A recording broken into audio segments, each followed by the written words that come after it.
welcome to Judgment Day. We've got a bunch of creepy and violent video games to talk about today in honor of Halloween. Today on Judgment Day, we take a look at The Thing for the Xbox, Run Like Hell for PlayStation 2, Mafia for the PC, and Tommy and I take a look at the network adapter for the PlayStation 2.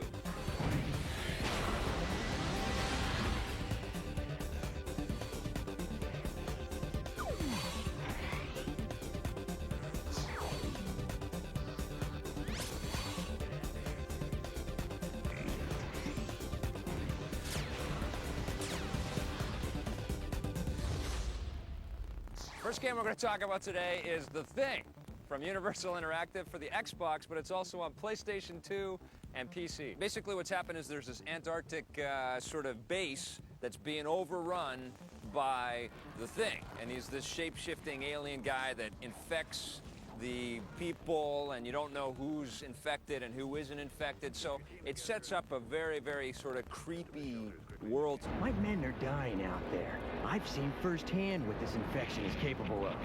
The neat thing about it is, though, you have kind of like different members, team members in your squad, and those guys kind of change throughout the course of the game. That's my favorite part of the game. Yeah, one guy might be a medic, for example, and if you get hurt, you can go up to him and he'll repair you. One guy might be good with computers or electronics, so he can fix stuff for you. One guy might just be a good fighter. Yep. Each of the squad members has their own kind of personality and trust meter. Well, how about the freak out meter, too? I mean, the guys start getting really nervous and panicky.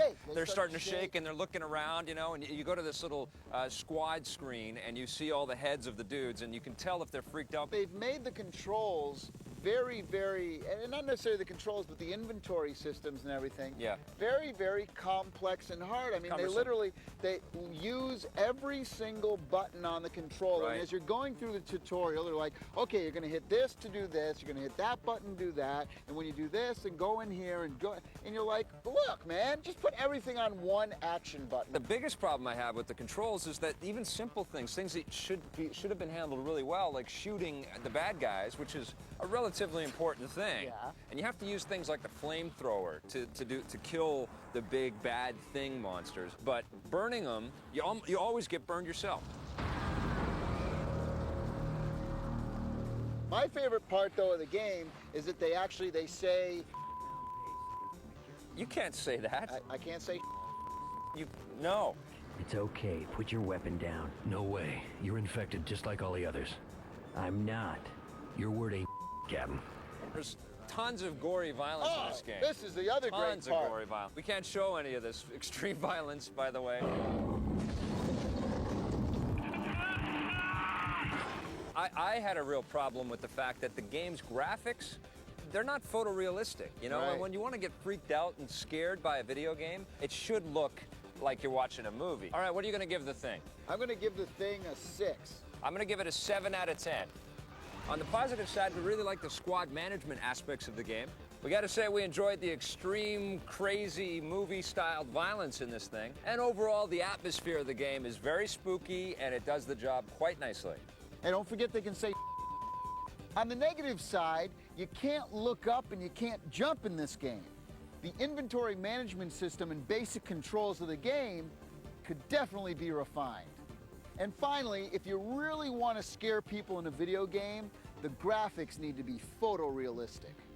All right, we're going to talk about another sci-fi flavored horror game. This one's called Run Like Hell. It's from Interplay for the PlayStation 2. What'd you think? Well, this really is the same exact game as The Thing. No, it's not. It's not the same exact game as The Thing. Oh. It feels similar, though. There are definitely some similarities. First thing that stood out to me was actually the voice acting in the game is extremely well done. It's one of the first games where I actually felt like I was listening in on someone's conversation. We should be back before that.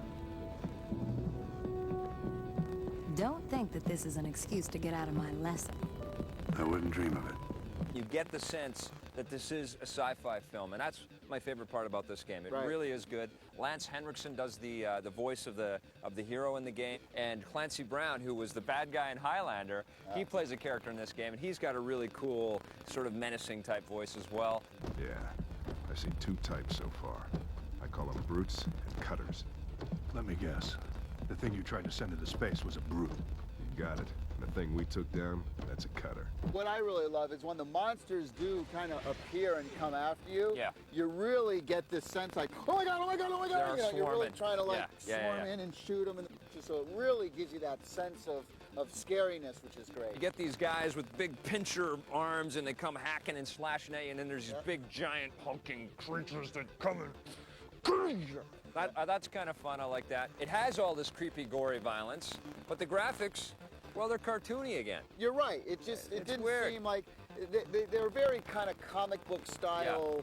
They could have went more realistic. Now, if you thought the inventory and control system in the thing was bad, Very you clunky. ain't seen nothing yet. I mean, literally in the tutorial even, they're going in and it's like, okay, in order to do the map screen, press select and then R1 and then push down, and it's like, well, I have to do 4 different things to see the map. Yeah. And then you want to move around the map. All of the controls are reversed.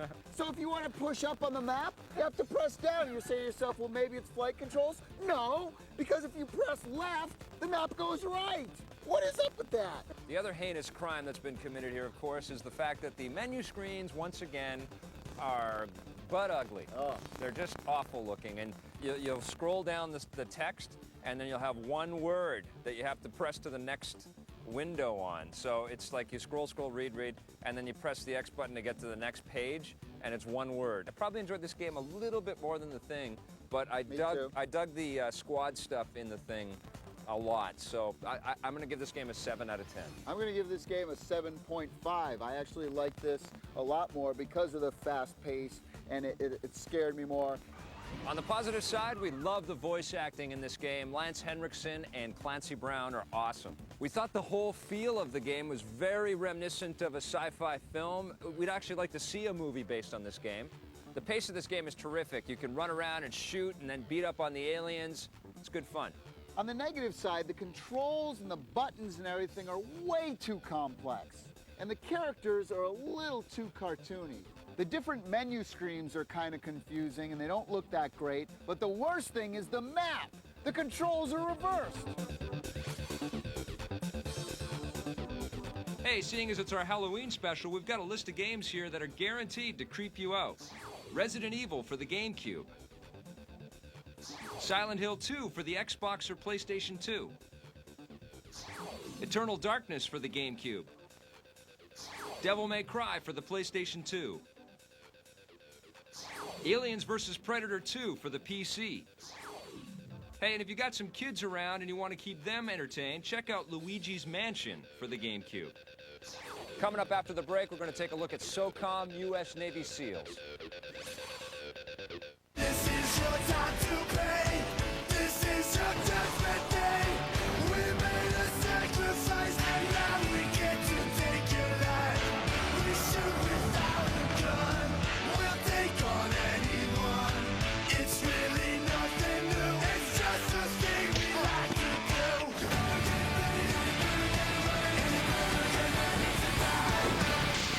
Hitman 2, available now.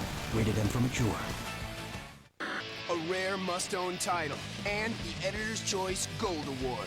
That's what EGM says about new Tony Hawk's Pro Skater 4. It's the ultimate challenge, and it's available now. Tony Hawk's Pro Skater 4, rated teen. Join us for the Games and Ghouls Marathon. 8 solid hours of G4's haunted Halloween. Starts Thursday at 8 p.m.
I kind of see video games kind of like the evolution of movies and storytelling. You get to immerse yourself in a world, any world you want. I don't remember a time without games. I mean, I'm 24, Nintendo came out in '85, we had an Atari before then, we had a Commodore 64 before, you know. So I've always been around games, always. Pong, I remember playing Pong. Hours and hours at Galaga. My favorite game, by the way, is Galaga still, by far.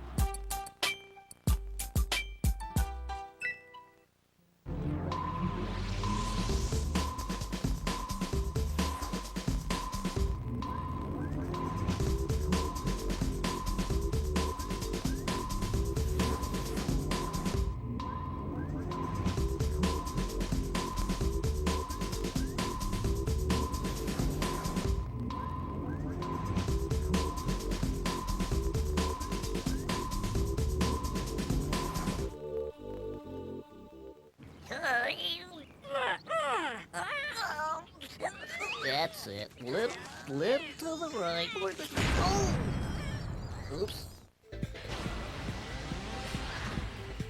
Now, we can't have a Halloween special without a Castlevania game, and I've got one right here. This is Castlevania Harmony of Dissonance. One of the first things that they've done with this game is they've brightened it up a little bit. I know a lot of us had a lot of problems with the first Castlevania game on this thing, and they've also added a lot more visual flair. Lots of flashy special moves. The multi-layer scrolling in this thing is really, really nice. Now, the story takes place 50 years after the days of Simon Belmont. You play Just Belmont. You find Dracula's castle, and you go through its huge labyrinth of mazes and all kinds of death traps. Of course, you've got your whip, which you can power up with relics and all kinds of other sort of items that you can find along the way. Pick up money to purchase different things as you go through the game. And you can combine some of these items to power up your magic abilities. This is a great game. I'm going to give it an 8.5 out of 10.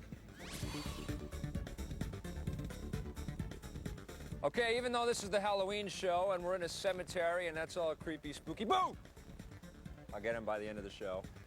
We're going to talk about a game that's not a creepy, spooky, horror type game. It's called SOCOM U.S. Navy SEALs. This is one of the most highly anticipated games this year. Absolutely. For the PlayStation 2, not only because of the game itself, but because of the headset that it comes with. Well, the headset is great for two main reasons in this game. One, in the single-player missions, you can actually use the headset for voice recognition. You can actually do it by cycling through the list on screen, or you can hold the button down and say the commands. The other thing, though, that the headset is great for in this is that it also, when you do online play, you can actually talk to all the people on your squad, which is amazing. So you're talking to people from like all over the world. The only problem with the voice chat thing online is that only one person can talk at the same time. What was really impressive for me is that it's plug and play. You stick it into the PlayStation 2, you put the headset on, it works immediately. It doesn't matter what your voice levels are like. It doesn't matter if you've got a bit of an accent to your inflections or the cadence of your dialogue. It doesn't really matter. It picks up all that stuff, and you can start throwing commands out to your squad mates. And there's nothing cooler than sitting back in a firefight. You've got like lots of enemies all around out there, and you know you've got your three backup guys, and you say, team, fire at will, ambush, and they rush in and they start blasting away at everybody. What seemed to happen is I think people are too used to playing like Quake and first-person shooters where they're online. always on their own, just shooting everybody? Yeah, because when you're in a squad-based thing like that, it's about stealth and moving and bringing your team. Here's a buzzword. Teamwork. Play together. The problem I had was that, in these type of games, it's really, really important that the artificial intelligence of the enemy is really good. Yes, right. Is really good. And in this game, the AI... No, the AI is horrible. Yeah, okay. All the way through the game. It's a single-player mode in this game is really just a training mode for you to learn the techniques, to learn all the commands. So you can become fodder online for everyone else. No, if you learn the skill sets in the game, and it is really well set up too. I have to say that it's a Navy-endorsed video game. They've also included like a documentary / recruitment video on the disc. They've added all kinds of authorized Navy strategy to the game, and it's really interesting to find out how these guys infiltrate an enemy camp. I'm going to give it an 8. I'm going to give it an 8.5. I think this is definitely one to pick up On the positive side, we really like the online play in SOCOM. It's awesome. The voice recognition technology is unique on a console video game, and it works almost flawlessly. And frankly, it's just fun to play a tactical team-based shooter on a console. On the negative side, the artificial intelligence in the single-player mode is not that great.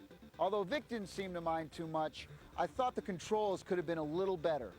Although the voice recognition system online is awesome, the problem is only one person can talk at a time.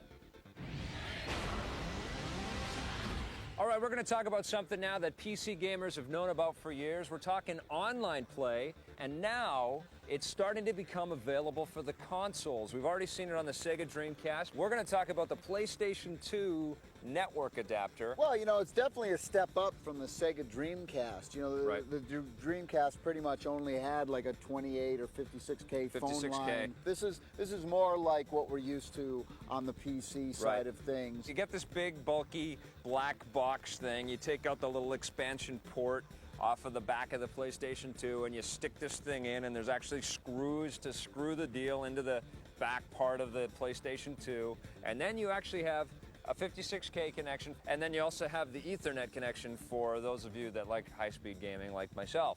And both of them work just fine. As far as reviewing the hardware of the cable itself, it's a nice friendly color. Don't the girls look great playing with it?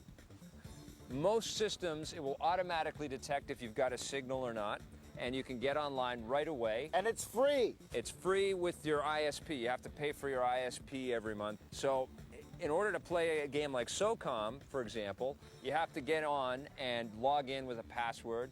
Gives you the whole rating description and tells you that it's an M-rated game, but some of the content that's going to be offered up online might be even more explicit than an M-rated game. Are you going to recommend Sony's network adapter? Well, sure. I'm going to recommend it as well.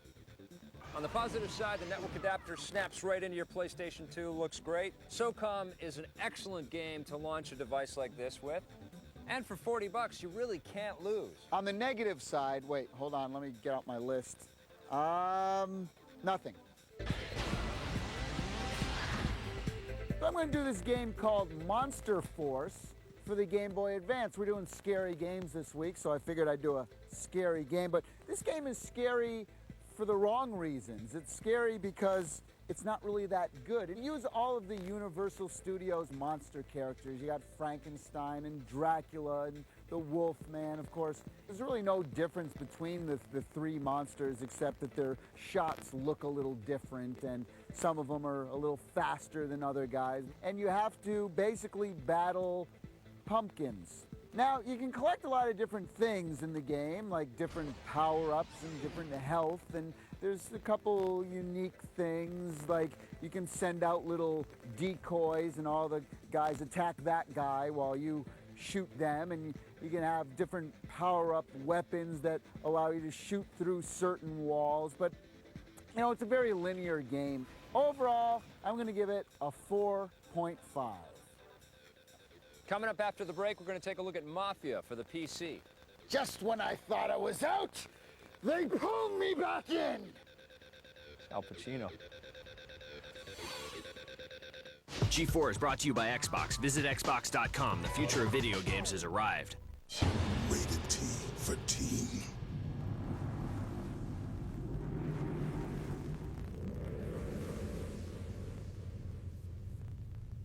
Let's do it. Toe Jam and Earl have come to Earth on a mission to keep funk alive. How you doing? Check out my third leg. Oh! Come here and let me play with them pom-poms. They're not your typical aliens. Toe Jam and Earl. Digga! For funked out alien adventure, there's no power greater than X.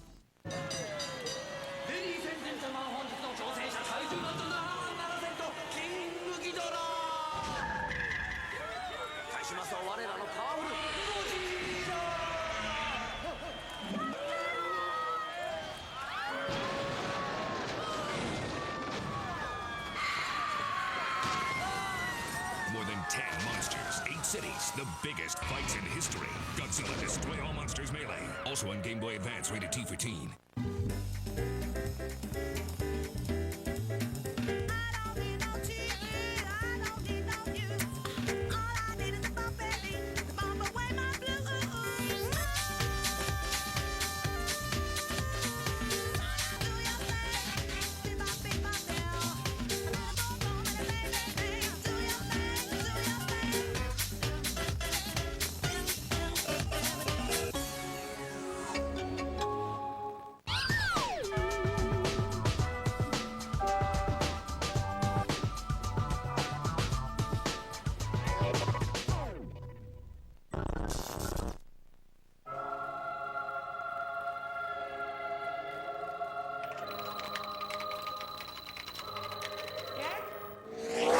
Go ahead.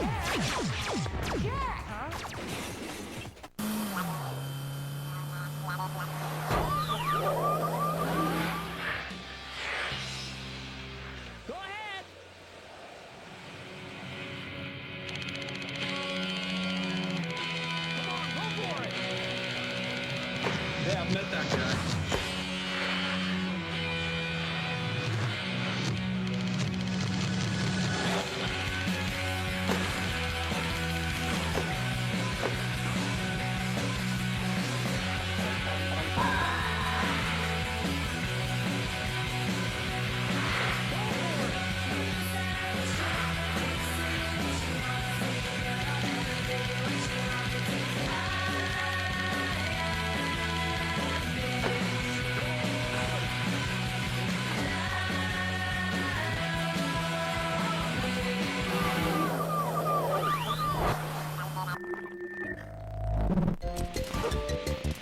The only thing faster than his meteoric rise to fame is his tragic fall from grace. Given a second chance at G4, Pocan takes his life off pause and gets back in the game. Yeah, he definitely has his bad days, you know, like when he forgets to eat and stuff. These young guys could learn a lot from this Pocan. He's a real pro. It was his game experience that really caught my eye. Well, that and the fact that he's Panda Bear.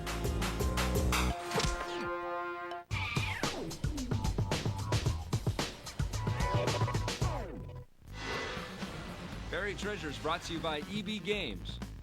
All right, well, seeing as this is our Halloween special, I got to talk about a game that creeped me out. This one's called Clive Barker's Undying. Now, you might have noticed that in the title, Clive Barker is actually mentioned in the title. Well, that's because he came in and completely reworked the game. It was being developed by DreamWorks, and they were going along in a different kind of path, and then Clive Barker came in, and he really honed the narrative. So what we got out of the experience of playing Undying was a very, very creepy and twisted experience. It's a first-person shooter, and you're cruising around this haunted mansion. There's all kinds of undead creatures that pop out of nowhere. There's hellhounds. The paintings come to life. The eyeballs follow you as you're walking through the halls. The audio in this game is the scariest stuff you've probably ever heard in a video game.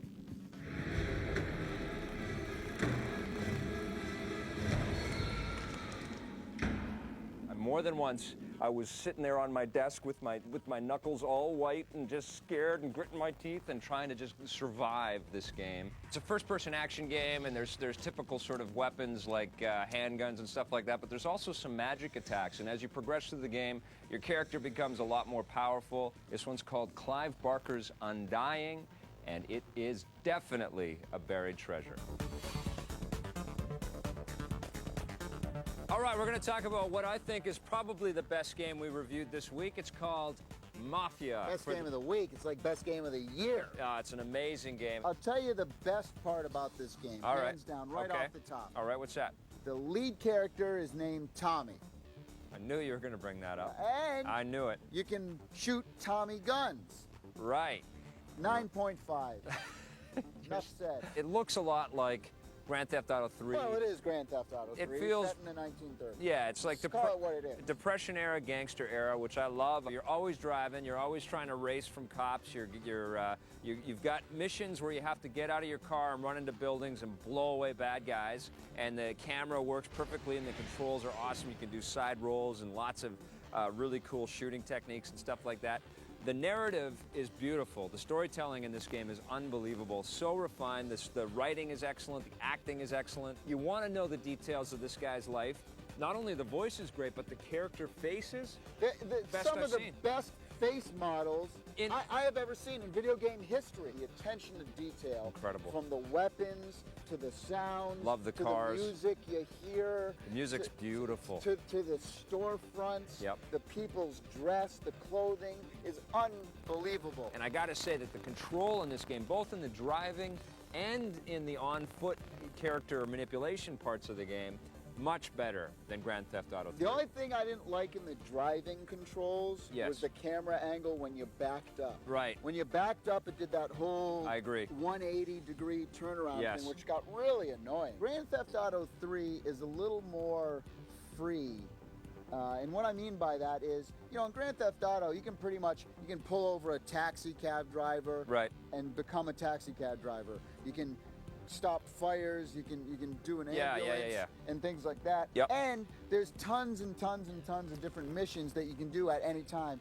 This game is a little more structured. It's not a major problem. I'm just pointing out one of the differences. Yeah. In GTA 3, you can pretty much get into a car, get into any car, drive like a maniac, and unless you actually hit a police officer, they're not even going to pay attention to you. That's right. Yeah, you make a good point. Whereas in this game, if you're speeding, they'll see you. Speeding, you'll see the police cars on the monitor, and if you do something, you actually have to follow all of the traffic laws. You can't, like, for example, if you go through a red light and a cop sees you, you're going to get pulled over. Yeah, this is my only knock about this game. You need like one of the computers that's running like the NASA space development research. I got one of those. You need something so powerful you could like land the space shuttle or something to play this game on. It's a fabulous game. Absolutely pick it up for your PC. I'm giving it a 9.5 out of 10. I give it a 9.5 as well. On the positive side, this is some of the best storytelling you're going to find in video games. The attention to detail is staggering. Everything looks perfect. The music in the game is absolutely beautiful. And although the game is similar to Grand Theft Auto 3, Mafia stands alone as another classic. On the negative side, it's kind of hard to back up your car if you're just getting out of tight situations. I wish the game were a little more free, similar to GTA 3, where you can go on a bunch of different missions at any time. And to really, really get the most out of this game, you need a smoking fast PC. Today on Judgment Day, we reviewed The Thing for the Xbox. Now, Tommy and I love the Team Trust interface, but if you want to really scare us, you got to make the graphics a little bit better. On the PlayStation 2, we looked at Run Like Hell. We loved the pace of this game, and the storyline was great, but the characters looked really strange. Also on the PlayStation 2, we reviewed SOCOM, U.S. Navy SEALs. We both thought this was a great introduction to online gameplay for the PlayStation 2, but the AI in the single-player game, very weak. On the PC, we reviewed Mafia. The narrative in this gameplay is a lot more linear than Grand Theft Auto 3, but this is so stylish and the voice acting is incredible. In hardware, we reviewed Sony's network adapter for the PlayStation 2. This is a great addition to your PS2. Come on, get online. On the Game Boy Advance, I reviewed Castlevania Harmony of Dissonance. This has familiar but very fun gameplay. Also on the Game Boy Advance, Tommy took a look at Monster Force. This is Gauntlet with teenage monsters. I'll tell you something, Gauntlet was much better. Well, that's it for the show. We hope you guys enjoyed our Halloween special. Definitely go check out Mafia. It's an awesome game. It says, in loving memory of Victor Lucas. You feeling okay? I'm feeling good. You're not planning anything, are you? His spleen is hanging out of his and his guts are wrapped around his neck and hung by his... We can't show any of this extreme violence, by the way. No, but I can certainly explain it. There's lots of really... Guy's foot will be in his nose. You can shoot a guy's head right off if you want to. A chunk of his will be like up by his neck. Quit saying that. You're really freaking me out. All right.